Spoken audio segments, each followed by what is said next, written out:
Hey guys, welcome everybody.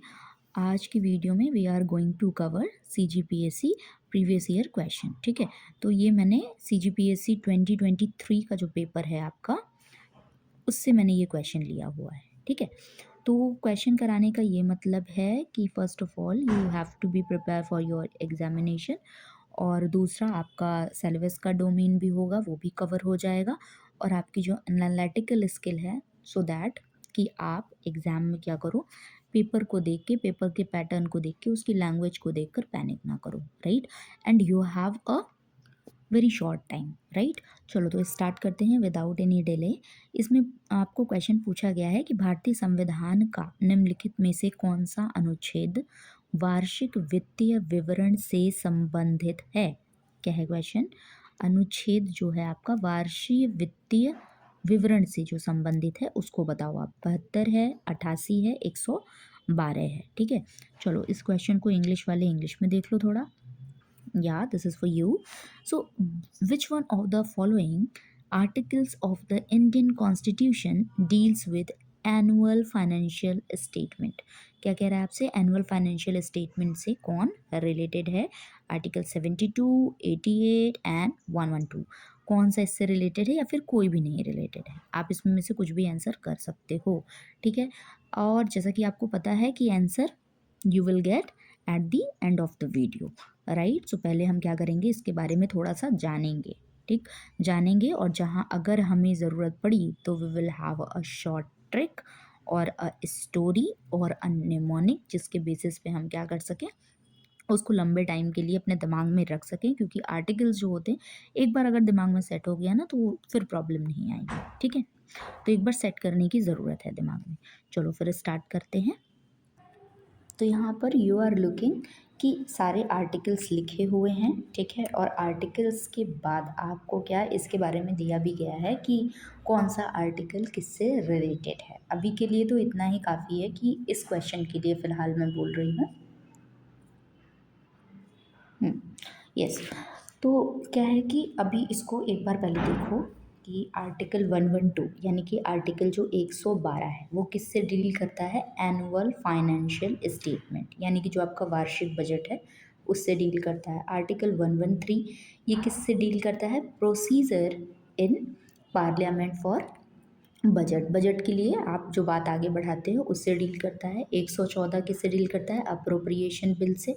110 money bill से। 117 financial bill से।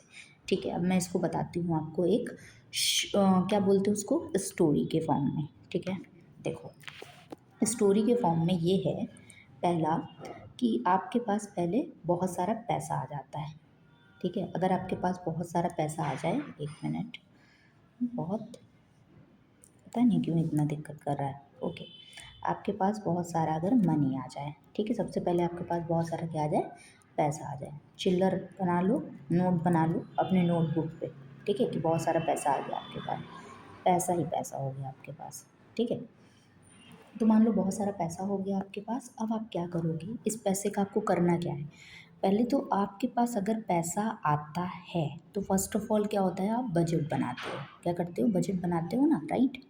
कि कितना पैसा हमें कहाँ खर्च करना है। अगर हमारे पास पैसा आ गया तो हमें ये भी तो पता होना चाहिए कि हमें कितना पैसा कहाँ खर्च करना है।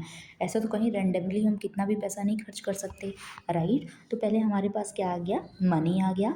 ठीक, पहले हमारे पास क्या आ गया? मनी आ गया, ढेर सारे हमारे पास पैसे आ गए। अब पैसे आ गए तो हमें बजट बनाने की ज़रूरत पड़ी।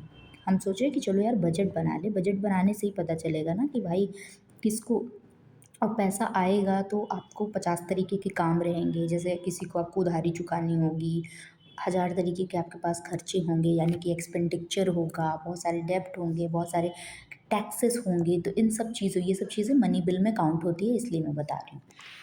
तो आपको ये सारी चीज़ें मैनेज करनी पड़ेगी। अपना खर्चा भी देखना पड़ेगा, टैक्स भी देखना पड़ेगा, उधारी भी देखनी पड़ेगी। तो इस सब के लिए आपको बजट बनाना पड़ेगा। ठीक है, बजट क्या पूरे साल का बनाओगे, है ना। पूरे साल का बजट बनाओगे आप, एनुअल बजट बनाओगे कि एक साल का कितना खर्च आ रहा है हमारा, किसको किसको क्या देना है, किसको टैक्स देना है, किसको किधर करना है। तो इसके लिए you have to prepare a budget. ठीक, तो ये देखो पहले आ गया आपका 1 1 10, फिर आ गया आपका 1 1 2। ठीक, 1110 112, ठीक है। ये इंपॉर्टेंट है, इसलिए मैं अभी बता रही हूँ अभी के लिए। ये एनुअल बजट आपका तैयार हो गया। अब आपने बजट तो बना लिया, ठीक, आपने बोला कि हाँ हम अपना ये ऐसा ऐसा खर्च करेंगे, बट उस बजट को पास होना भी जरूरी है पार्लियामेंट में। आप अपने मनमाने तो हो नहीं ना। We are living in democracy, तो हमें सब चीज़ क्या करनी पड़ती है, प्रोसीजर के साथ, सिस्टम के साथ चलना पड़ता है। तो क्या करेंगे, हम इस बजट को ले जाएंगे किसके पास, पार्लियामेंट के पास। कहाँ ले जा रहे हैं हम इसको, पार्लियामेंट के पास, पास करवाने के लिए, ठीक है। तो पार्लियामेंट के पास ये बजट गया पास होने के लिए, तो procedure in parliament for budget कितने में आ जाएगा, 113, 112 हो गया। अब क्या हो गया, ये 113 हो गया, ठीक है। अब नेक्स्ट हमारे पास क्या है कि जब जब आपका ये बजट पास हो जाएगा, सब कुछ हो जाएगा, बजट क्यों पास होगा, पहले तो पार्लियामेंट में आपका बजट क्यों पास होगा, अगर वो अप्रोप्रिएट होगा तो पास हो जाएगा, अगर अप्रोप्रिएट नहीं होगा तो नहीं पास होगा। अगर आपने सही सही लिखा होगा कि हाँ हमें इतना टैक्स देना है, मान लो किसी चीज़ का टैक्स 2 रुपये लगता है और आपने उसको 200 रुपये लिख रखा है, तब तो नहीं पास होगा ना, राइट। तो ये सब चीज़ें समझो थोड़ा सा कि पार्लियामेंट में कोई बजट कब पास होगा। देखो ये स्टोरी है, ठीक, स्टोरी है, ताकि आपको सीरियल से सारी चीज़ें याद रहें, ठीक है। ऑर्डर आपको मैं अगर आ जाए लगाने के लिए कि 10 में कौन सा है, 12 में कौन सा है, 13 में कौन सा है, तो आप लगा पाओ, ठीक। तो ये इस फॉर्म में मैंने बनाया हुआ है इसको। तो पार्लियामेंट वाले अगर आपका बिल देखेंगे ये अप्रोप्रिएट है तो उसको क्या कर देंगे, पास कर देंगे। तो ये अप्रोप्रिएशन बिल हो गया आपका 114 में, ठीक। मैं लिख देती हूँ यहाँ अप्रोप्रिएट, राइट। और फिर अगर आपका बिल पास हो गया, सारे काम हो गए, तो आपके जीवन में क्या आ जाएगी, फाइनेंशियल स्टेबिलिटी। ये सब आप क्यों कर रहे थे, फाइनेंशियल स्टेबिलिटी के लिए कर रहे थे, तो क्या आ जाएगा आपकी ज़िंदगी में, फाइनेंशियल स्टेबिलिटी आ जाएगी, ठीक है। तो फाइनेंशियल बिल हो जाएगा, ये क्या हो जाएगा, 117।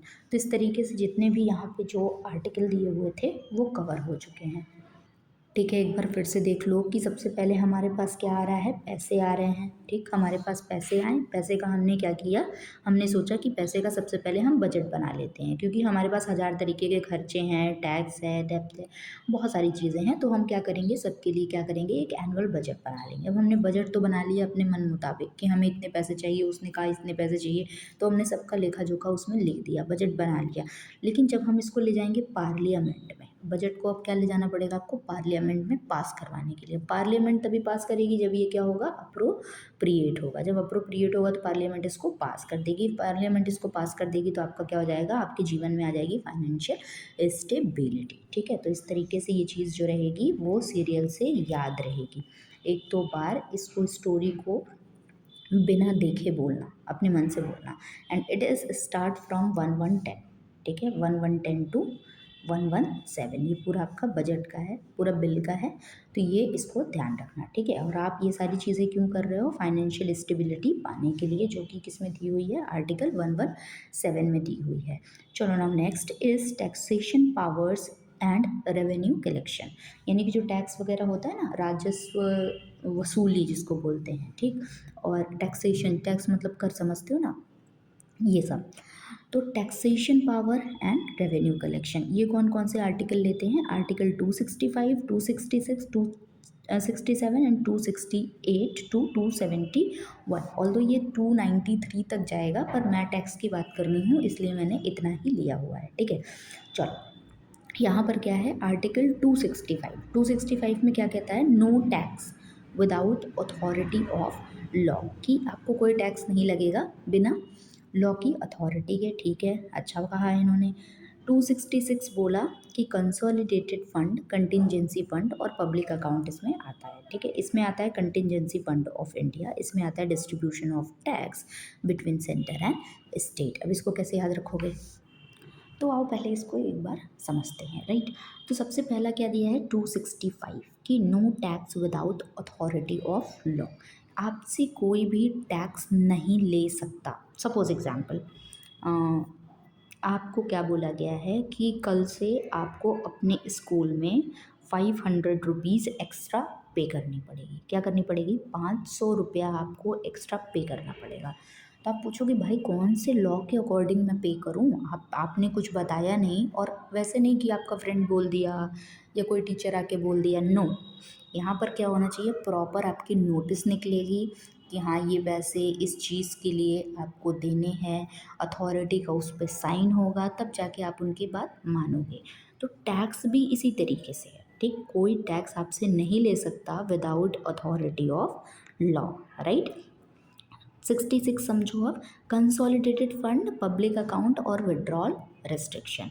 कंसोलिडेटेड फंड आप समझते हो, कंसोलिडेटेड फंड ऐसे समझो कि बैंक अकाउंट, बैंक अकाउंट समझते हो ना, सबका बैंक अकाउंट होगा, अब तक तो होगा ही सबका, ठीक।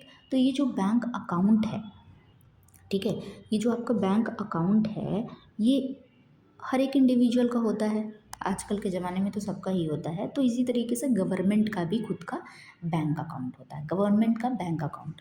बैंक अकाउंट में गवर्नमेंट क्या करती है, जितने सारे आपके टैक्सेस हैं, है ना, जितने सारे आपके जो फंड्स आ रहे हैं गवर्नमेंट के लिए, वो सारे वो उसमें क्या करती है, अपने पैसे कलेक्ट करके रखती है, ठीक है। कलेक्ट करके रखती है तो उसका वो बाद में क्या करती है, वो डिफेंस पे खर्च करेगी, और भी जितनी स्कीम्स होगी उस सब पे खर्च करेगी। तो गवर्नमेंट जो अपनी इनकम रहेगी वो डेवलपमेंट प्रोजेक्ट्स, स्कीम और डिफेंस, इस तरीके की चीज़ पे गवर्नमेंट एम्प्लॉयज़ वगैरह पे खर्च करेगी। तो ये गवर्नमेंट का क्या है, बैंक अकाउंट है। अभी ऐसे समझ में आ गया, ठीक है, कि ये है क्या, एक बार जानना ज़रूरी है, ठीक है। पब्लिक अकाउंट क्या होता है, public account is something different from this consolidated fund. कैसे बताऊँ मैं, देखो ये एग्जाम्पल ले लो कि आपके पास पब्लिक अकाउंट में क्या होता है कि आप हो, आपका दोस्त है, ठीक है, मान लो ये आर का दोस्त जो है वो एस है, ठीक है। तो आर के पैसे एस ने लिए हैं, ठीक है, आर के पैसे क्या किए हैं, एस ने लिए हैं, मतलब आर ने अपने पैसे एस को दिए हैं रखने के लिए कि भाई मैं आज पर्स लाना भूल गया, तू ऐसा कर कि मेरे पैसे जो है अपने पर्स में डाल ले। तो क्या एस वो उस पैसे को अपना पैसा समझेगा, क्या ऐसा होना चाहिए कि आपने अपने दोस्त को पैसा दिया कि भाई इसको रख ले तू, जब मुझे काम पड़ेगा तो मुझे दे दियो, क्योंकि क्या है कि मैं पर्स लाना भूल गया, मैं वॉलेट लाना भूल गया, वट एवर इट इज़, मैं मतलब अपना सामान तुझे दे रहा हूँ हिफाजत के लिए, सेफ्टी के लिए आपने दिया है, आपने उसको हमेशा के लिए नहीं दिया है। अब आपका दोस्त उस पैसे को अपना पैसा नहीं समझ सकता, राइट। तो इसी तरह जब पब्लिक अपना पैसा गवर्नमेंट को देती है तो क्या होता है, वो पैसा गवर्नमेंट का नहीं हो जाता, गवर्नमेंट उसको किस लिए यूज़ करती है, पब्लिक के ऊपर ही उसको यूज़ करती है। गवर्नमेंट को सिर्फ उसको क्या करना, उसको सेफ्टी, स्टोरेज और मैनेजमेंट के लिए दिया गया है, ना कि गवर्नमेंट के पर्सनल खर्चे के लिए उसको दिया गया है, राइट, ठीक है। अब चलो आप देख लो कंटिजेंसी फंड क्या होता है। अच्छा यहाँ देख लो विड्रॉल रिस्ट्रिक्शन को भी, हाँ इसमें बस कुछ ज़्यादा नहीं समझना है, आपको बस इतना समझना है कि अगर गवर्नमेंट को पैसे खर्च करने हैं, ठीक है, तो उसको क्या करना पड़ेगा, पार्लियामेंट से परमिशन लेनी पड़ेगी, यही है रिस्ट्रिक्शन इसके साथ, ठीक है। कि अगर स्टेट लेजिस्लेचर को या फिर पार्लियामेंट को, यदि संसद को और विधानसभा को पैसे लेने हैं तो क्या करना पड़ेगा, पार्लियामेंट से एक बार पूछना पड़ेगा, ठीक है। तो जो आप पूछते हो वही क्या है, आपका विड्रॉल रिस्ट्रिक्शन है, कि ऐसे ही आप रेंडमली जाके कहीं से कुछ भी पैसे नहीं विड्रॉ कर सकते हो। कंटिजेंसी फंड ऑफ इंडिया क्या होता है, ये इमरजेंसी है, ठीक है, इमरजेंसी द्वार होता है ये। इमरजेंसी किस टाइप की इमरजेंसी होती है ये, कि मान लो कोई नेचुरल डिज़ास्टर आ गया, ठीक है, मान लो कोई सडन क्राइसिस आ गई, इकोनॉमिक क्राइसिस आ गई, फाइनेंशियल क्राइसिस आ गई, या फिर अर्जेंट रिलीफ वर्क चलाना है, ठीक है, कहीं कोई प्राकृतिक आपदा आ गई, इस तरीके की जो चीज़ें हैं, जो इमरजेंसी जो आ रही है किसी देश में, तो वो कहाँ जाएगी, कंटिजेंसी फंड ऑफ इंडिया में। अगर इंडिया में कहीं भी इमरजेंसी आ रही तो पैसा कहाँ से जाएगा, कंटिजेंसी फंड ऑफ इंडिया से, ठीक है। तो ये इमरजेंसी के लिए होता है, ठीक। अब ये लास्ट वाला क्या है, distribution of tax revenue between state and centre, ये तो समझ में आ ही रहा है कि 268 से लेके 271 तक है। चलो फिर अब इसके बारे में थोड़ी और बात कर लेते हैं कि ये याद कैसे रहने वाला है हमें। तो ऐसे याद रखो, सबसे पहले 265 ऐसे याद रखो, पहले तो हम टैक्स नहीं देंगे, ठीक है, टैक्स देना किसी को अच्छा लगता है, नहीं अच्छा लगता, तो पहले तो हम टैक्स नहीं देंगे, ठीक। देखो ये एक स्टोरी फॉर्म में है कि आपको क्या हो, ऑर्डर से याद रहे, ठीक है, तो इसको उसी तरीके से लेना, don't take it very personally, ठीक। तो नो टैक्स, पहली बात तो हम टैक्स नहीं देंगे, वो क्या हो गया, 265 देना चाहिए, अच्छी बात है, ठीक है, आपके ऊपर ही खर्च होंगे। तो पहले तो हम टैक्स नहीं देंगे, ठीक, हमारी ज़िद है, हम नहीं देंगे 265, ठीक, ये आर्टिकल हो जाएगा आपका। उसके बाद आप पब्लिक हो तो टैक्स तो देना पड़ेगा, तो पब्लिक क्या करेगी, अपने अकाउंट से, ठीक है। अभी ये पब्लिक अकाउंट का मतलब नहीं बता रही हूँ मैं, वो मैं बता चुकी हूँ। तो पब्लिक अपने अकाउंट से क्या करेगी, सरकार को क्या करेगी, टैक्स देगी, और सरकार उसको क्या करेगी, कंसोलिडेट करेगी। कंसोलिडेट करना समझते हो ना, कि सारी चीज़ें इकट्ठा करेगी।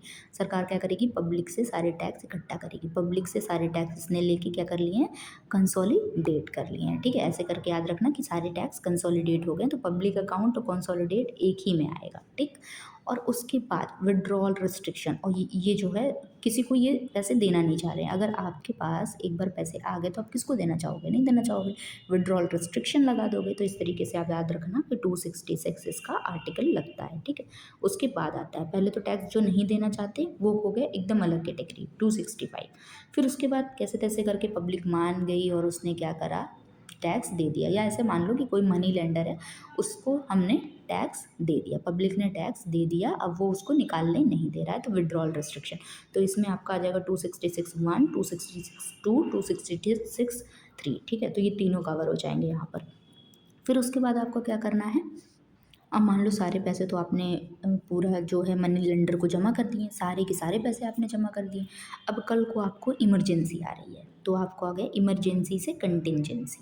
इमरजेंसी से याद रखोगे कंटिंजेंसी। ठीक है, तो इमरजेंसी आ रही है तो आपको क्या करना पड़ेगा, ये फंड लेना पड़ेगा। और अगर वो सीधे उंगली से घी नहीं निकले तो क्या करना चाहिए, उंगली टेढ़ी कर लेनी चाहिए। अगर वो आपकी बात नहीं मान रहा है तो आपको सेंटर और स्टेट के पास जाना पड़ेगा कि भाई वो हमारा पैसा वापस नहीं कर रहा है। ठीक है, तो ऐसे याद हो जाएगा कि पहले आप टैक्स नहीं देना चाहते, नो टैक्स सबसे पहले हो जाएगा। फिर उसके बाद आपने फिर भी आपसे क्या, पब्लिक से पैसा लिया गया और अपने फंड में रखा गया। ठीक, और विड्रॉल रिस्ट्रिक्शन लगा दिए गए, तो वो 266 हो जाएगा।